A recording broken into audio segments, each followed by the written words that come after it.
श्री सद्गुरु महाराज की जय। श्री सद्गुरु महाराज की जय। श्री सद्गुरु महाराज की जय। आदरणीय सत्संग प्रेमी महान भाव, माताएं तथा धर्मशिलाएं बहनों, आप सभी को कोटि कोटि नमन। जितने भी हमारी वचनों को सुन रहे हैं सभी को कोटि कोटि नमन। मैं आज आप लोगों को कुछ ऐसा सुनाने का मन है जो कि आप लोगों को समझ में आए कि जीवन का क्या कर्म है। इसमें जो भी त्रुटियां हो आप लोग क्षमा प्रदान करेंगे। मंगलमूर्ति सतगुरु मिलवे सर्वाधार।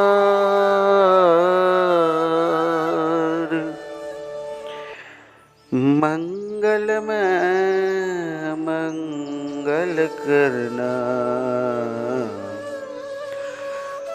बिनवहु बारंबार।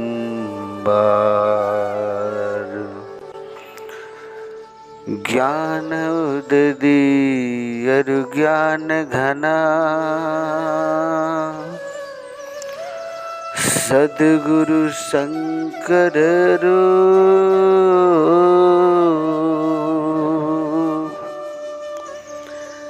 नमो नमो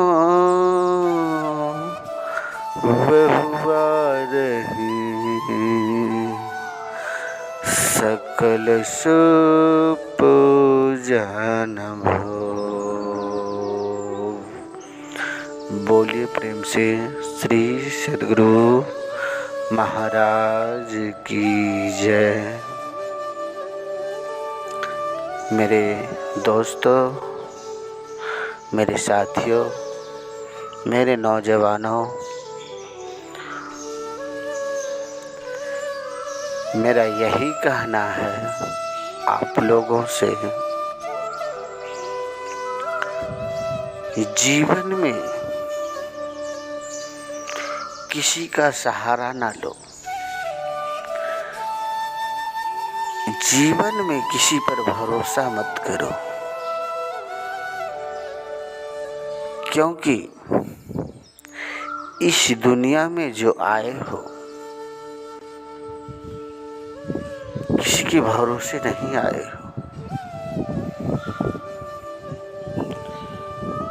दुनिया में अकेले आए हो और अकेला ही जाना है।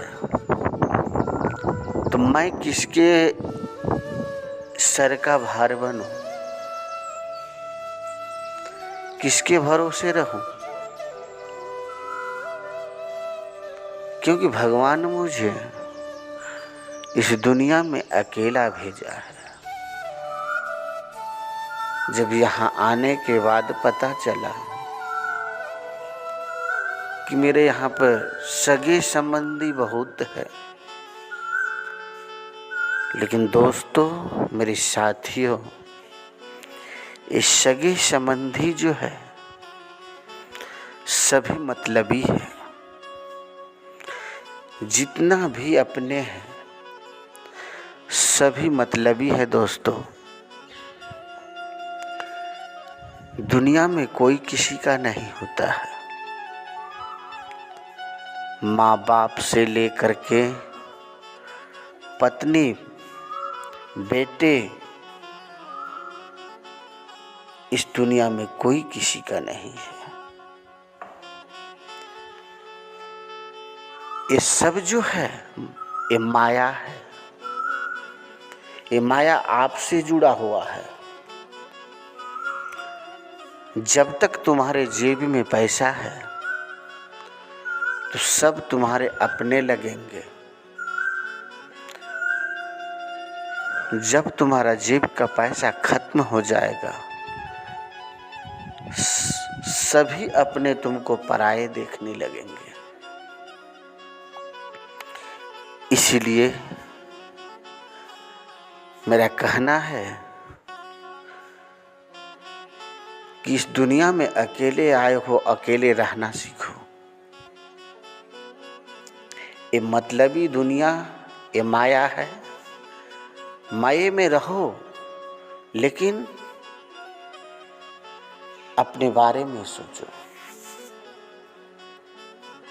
क्योंकि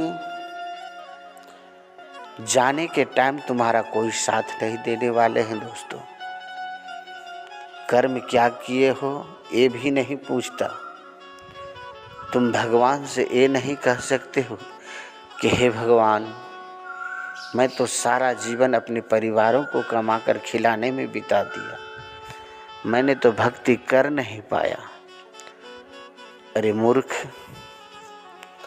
तुमको केवल यहाँ पर कमाकर खिलाने के लिए भेजा गया है या अपना जीवन के बारे में सोचने के लिए? क्योंकि मनुष्य का शरीर जो हम लोगों को मिला है, बहुत कठिनाइयां झेलने के बाद मिला है। संत कहते हैं, बड़े भाग मानुष तन पावा, असुर दुर्लभ सब ग्रंथ ही गावा। ये मनुष्य का जो शरीर मिला है, ये कमा कर खिलाने के लिए नहीं। कितना कठिनाइयां 84 लाख योनियों में भटकते हुए तब जाकर के मनुष्य का शरीर मिला है दोस्तों।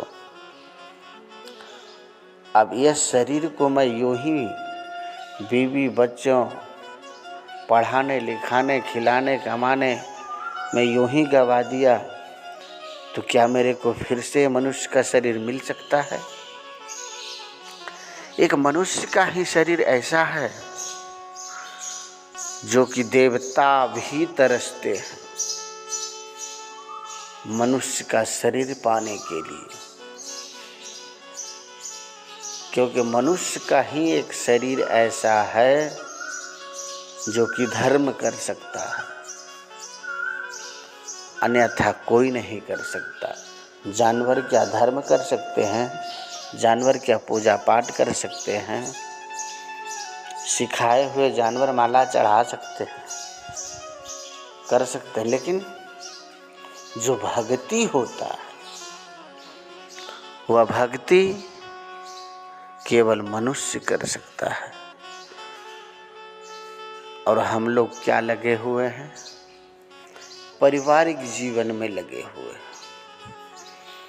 अपने बारे में नहीं सोच करके अपने बीवी बच्चे के बारे में सोच रहे हैं कि मेरा बच्चा पढ़ लिख करके इंजीनियर बनेंगे, डॉक्टर बनेंगे, जज बनेंगे, कलेक्टर बनेंगे, पायलट बनेंगे। जब वही बच्चा जज, कलेक्टर, ओवरसियर, इंजीनियर जब बन जाएंगे और तुम उनका शादी करा देना, तब क्या करेंगे वो बच्चे? अपने बीवी को लेकर के अपने डेरा पर चले गए। तुमने तो इतना कोशिश किए कि मेरे को कुछ सुख मिलेगा बेटा से, कुछ तो सुख मिलेगा। क्या मिला सुख? बेटे को इतना पोस पाल करके बड़ा किए, ओवरसियर इंजीनियर बनाए, एक भी दिन बहू का हाथ 1 महीना तक नहीं भोजन कर पाए। बेटा अपने साथ में ड्यूटी पर लेकर चले गए, अपने डेरा पर लेकर चले गए। तो क्या फायदा ऐसा बेटा को? जब बेटा का तुमने सुख ही नहीं मिला तो क्या फायदा? बहुत सारे ऐसे आपको देखने के लिए मिलेंगे कि जवानी में भी खाना बनाए, अब बहू आने के बाद भी खाना ही पकाना पड़ा। तो क्या बेटा बेटी का सुख मिला? चलो बेटी है तो जब तक मायके में है, जब तक शादी नहीं हुआ है, तब तक तो सुख देता है। इसलिए बेटियों को श्रेष्ठ माना गया है। बेटा से बढ़ कर के बेटियों को श्रेष्ठ इसीलिए माना गया है कि जब तक बेटियां का शादी नहीं होती तब तक माँ बाप को सुख रहता है। जिस दिन बेटियां इस दरवाजे पर से चले जाते हैं तो माँ बाप का कलेजा फट जाता है दोस्तों।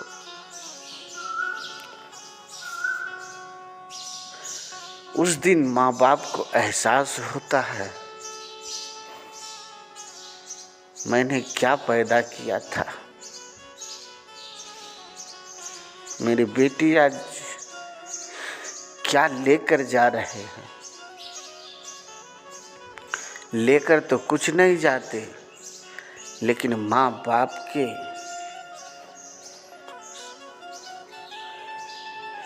दिलों पे वह गुजरते हैं एक बेटी वाले ही बता सकते हैं कि बेटियां जो होती है वो घर की लक्ष्मी होती है। जिस दिन वो जाती है लक्ष्मी उसके साथ में चले जाते हैं। इसीलिए हम कहते हैं कि जीवन में अकेले आए हो, अकेले रहना सीखो। ये सांसारिक चीज़ों से अगर मोह करोगे तो रोना पड़ेगा।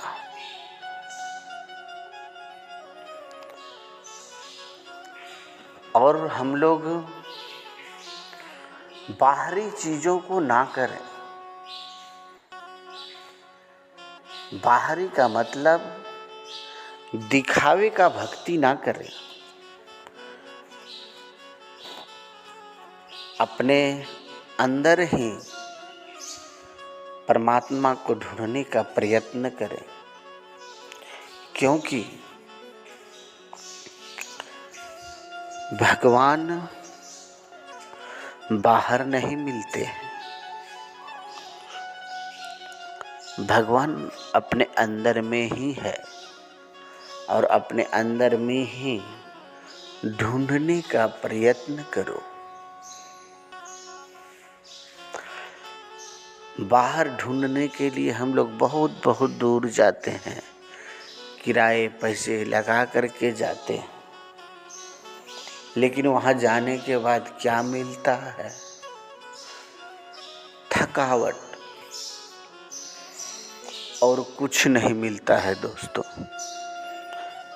भले उस जगह पर गए, मैं ये नहीं कहता कि उस जगह पर मत जाओ, उस जगह पर जाओ, धर्म स्थल है, वहाँ जाओ, जाकर के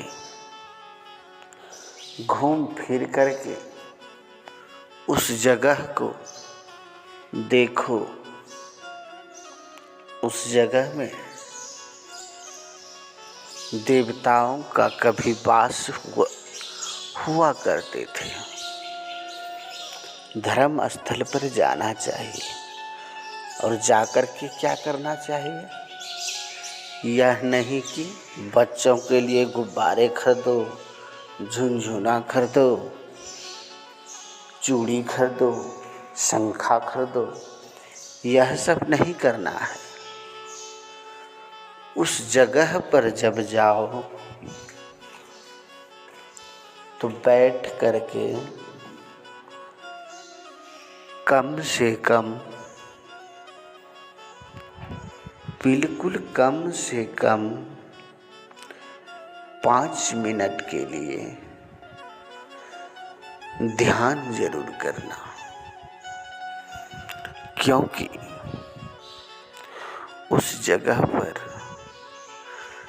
कभी देवताओं का वास हुआ करते थे।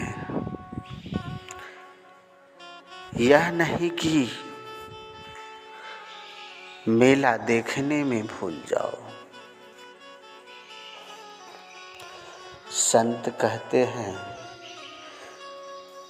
कभी केदारनाथ जाना, कभी बद्रीनाथ धाम जाना, कभी चार धाम जाना, गंगा सागर जाना, जाना हर जगह जाना। तीर्थों का वह धाम है, लेकिन जाने के बाद क्या करना?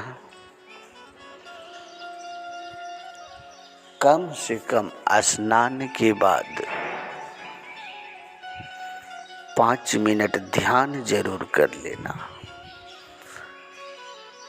क्योंकि ध्यान में ही आपका गया हुआ पुण्य मिलेगा। क्योंकि संत जब जाते हैं तीर्थ यात्रा पर तो उन्हें देखना, कोई उस पहाड़ी की गुफे में घुसे हैं, कोई कहाँ पे बैठे हुए हैं, जहाँ भी जो बैठा है सब संत ध्यान में ही बैठे हुए हैं। ध्यान करने से आपका कल्याण होगा। या मेला देखने गए हो तो मेला देखो, फिर ना समझ लोग बगैर गुरु किए आदमी जो जाते हैं तो क्या करते हैं, इधर रील्स बनाते, उधर सेल्फी खिंचवाते, बस यही करने के लिए हो गया है। इस मंदिर में घुस करके सेल्फी लिए, उस मंदिर में घुस करके सेल्फी लिए, बस उसका वही करना है और वही करते वो लोग। तो ऐसा नहीं करना। धर्म स्थल पर जाओ तो पूजा पाठ ध्यान करो, इसी में सबका भलाई है। संत कहते हैं कि जो समय आपका बचा हुआ है, सारा जीवन तो आपने बीवी बच्चों के पीछे खर्च कर दिए, जो बचा हुआ है उसको तो सही इस्तेमाल कर लो। क्योंकि समय गया फिरता नहीं, झट ही करो निज काम,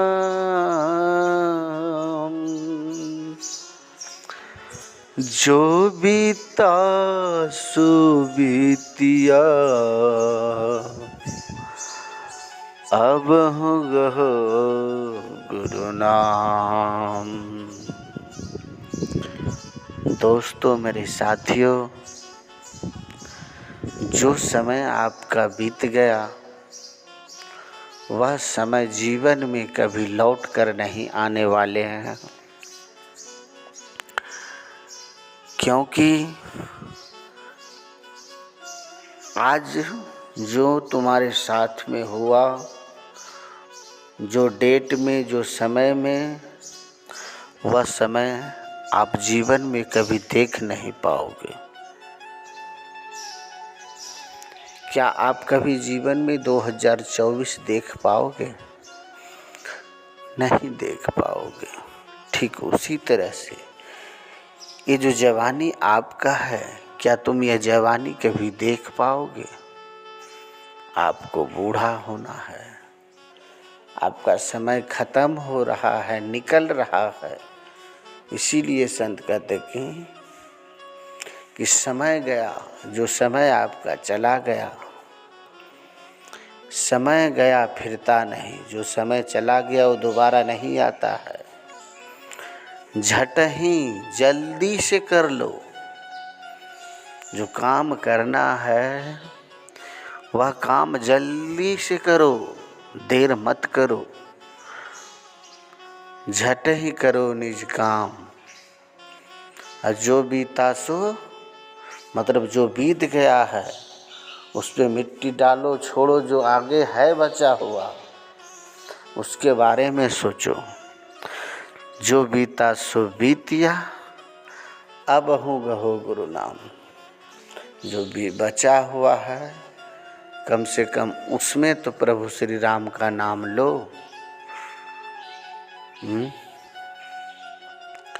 समय निकलते जा रहे हैं दोस्तों,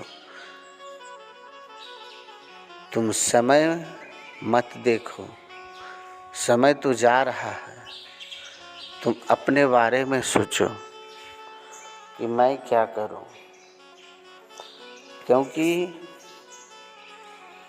इस दुनिया में पहले भी मैं बोला कोई किसी का साथ नहीं देता है।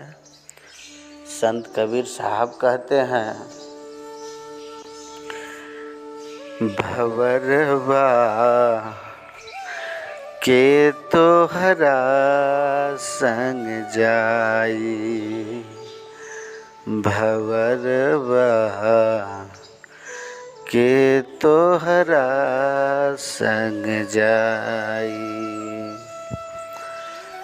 आवे के बेरिया बड़ा सुख होला, दुआरा पे बाजेला बधाई, भंवरवा के तोहरा संग जाई। कि रे मनुष्य, जब तुम्हारा जन्म होता है तुम्हारे दरवाजे पर ढोल नगाड़ों की तुम्हारे आने की स्वागत करता है। जाने के टाइम तुम्हारा कोई साथ नहीं देता है। माँ बाप, भाई बहन, सगे संबंधी केवल क्षण